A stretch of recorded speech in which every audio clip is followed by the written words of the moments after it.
সবাই, কেমন আছো? আশা করছি অনেক ভালো আছো। হ্যাঁ, তুমি বলো বলো বলো বলো বলো বলো বলো, রাগ করো না, বলো বলো বলো না, বলবা তো, বলো না।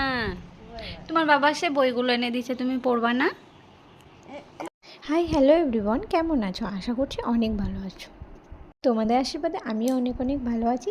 তো আজ অনেক লেট হয়ে গেছে রান্নাবান্না করার জন্য, তো আমি ঝটপট করে নাইটিটা বদলে এখন আমি ট্যাপের মধ্যে ধুয়ে কেচে মেলে দিলাম। তারপর তো পুজোর জন্য ফুল তো তুলতেই হবে, সেই জন্য দেখো আমি ঝটপট করে চলে গেছি ফুল তোলার জন্য, কারণ আজ রান্নাবান্না করতে হবে, অনেকটাই লেট হয়ে যাচ্ছে, সেই জন্য আমি কিন্তু তাড়াতাড়ি বাবা তুমি তো আজকে রেডি হয়ে গেছো।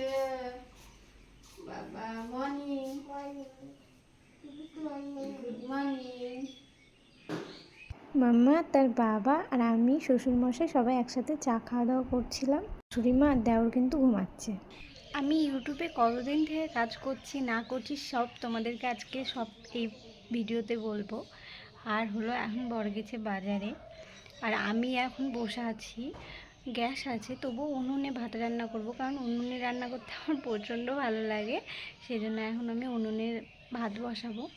তারপর বর আসবে বাজার থেকে, সেগুলোও তোমাদেরকে দেখাবো কী কী বাজার করে আনছে। বাবা গেছে একটু দোকানে, কিছু বাজার করতে গেছে বাবাও। তো আমি এখন বসে আছি, তো আমি এখন রান্না বসাবো।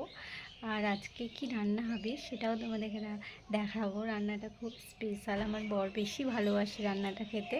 চলো সেটাই তোমাদেরকে আজকে আমি দেখাবো। আর আমি জানি না আমি আর ইউটিউবে ভিডিও করতে পারবো কি পারবো না, কারণ আমি অনেক দিন ধরে ভিডিও করছি। কারণ কি মনে হচ্ছে আমার যে আমি হয়তো ইউটিউবে থাকতে পারবো না, তোমাদের সাথে কোনো ভিডিও আমি শেয়ার করতে পারবো না। সব কিছুই আমি বলবো। চলো এখন বর নিয়ে এসে সুন্দর সুন্দর পটল, এঁচোড়। আমার বর কিন্তু এঁচোড় খেতে খুব প্রচণ্ড পরিমাণের ভালোবাসে। বাবা এদিকে রসুন ছাড়া ছিল, আর আমি এদিকে কাটা বাছা করে দেখো এখানে রান্না বসিয়ে দিয়েছি উনুনের মধ্যে।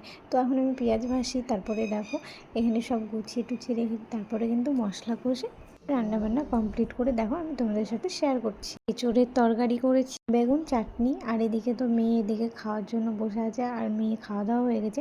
তারপরে দেখো শুয়ে আছে। সবটা তো তোমাদেরকে দেখাতে পারিনি, কিছু কিছু দেখিয়েছি, সেগুলোই তোমাদের সাথে শেয়ার করছি। বাবা গেছিলো বিকেলে বাজার করতে, তো সেই বাজারগুলো নিয়ে এসে আরও অনেক কিছু এনেছে। গাছে কিছু টমেটো ছিল, বর সেগুলোই তুলে এনেছে সুন্দর করে দেখো। আমি খাওয়া দাওয়া কমপ্লিট করে আমি চলে এসেছি, তোমাদেরকে কিছু কথা শেয়ার করব। তো আমি ইউটিউবে কাজ করা আমার প্রায় 1.5 বছর মতো হয়ে যায়। তো আমি 1.5 বছর মতো আমি ইউটিউবে কাজ করি। তো তখন প্রথমে আমি জানতাম না যে ব্লগ ভিডিও মানে না দিলে ওয়াচ টাইম পূরণ হয় না, আমি এটা জানতাম না। তো আমার মেয়ে প্রথমে আমি একটা শর্ট ভিডিও পোস্ট করি। আমার মেয়ে কুরকুরো খাচ্ছিল, সেই ভিডিওটা আমি পোস্ট করেছিলাম ইউটিউবে। তো 5,000 মতো ভিউজ এসেছিলো। তারপর থেকে আমি ভাবলাম যে ইউটিউবে আমি কাজ করব। তো আমি আমার মেয়ের মানে প্রতিদিন আমি ভিডিও আপলোড করতে থাকি ইউটিউবে।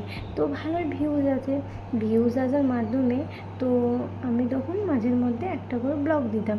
তাও 1 বছর মতো হয়ে যায়। তারপর থেকে আমি মানে শর্ট ভিডিও পোস্ট করার পর থেকে আমি মানে কোনো ওয়াচ টাইম হয়নি সেরকম। তো মানে অল্পই হতো আবার কমতো, রিচ বাড়তো আবার কমতো, মানে ভিউজ তো ঠিক মোটামুটি আসলো। তারপরে 1,74,000 ভিউজ যায় আমার এটা মেয়ের মানে ভিডিওতে। তো তখন থেকে আমি ভাবলাম না নিশ্চয়ই যাবে হয়তো, সেরকম ভাবতে ব্লগও ছাড়তে লাগলাম। তারপর থেকে মাঝের মধ্যে আমি ব্লগ দিতে পারতাম না, সবসময় তো সবার কাছে সম্ভব হয় না। তো ইউটিউবে কাজ করার মাধ্যমে কিন্তু আমি ব্লগ দেওয়ার চেষ্টা করতাম। তারপরেও তোমরা যদি এই ভিডিওটায় আমাকে বেশি বেশি ভালোবাসা দাও, তাহলে আমি তোমাদেরকে কন্টিনিউ ব্লগ দিতে থাকবো, ডেইলি ব্লগ। চলো টাটা। আমার ভিডিওটা এই অবধি, আর আজকে আমার এইটুকুই জানানোর ছিল।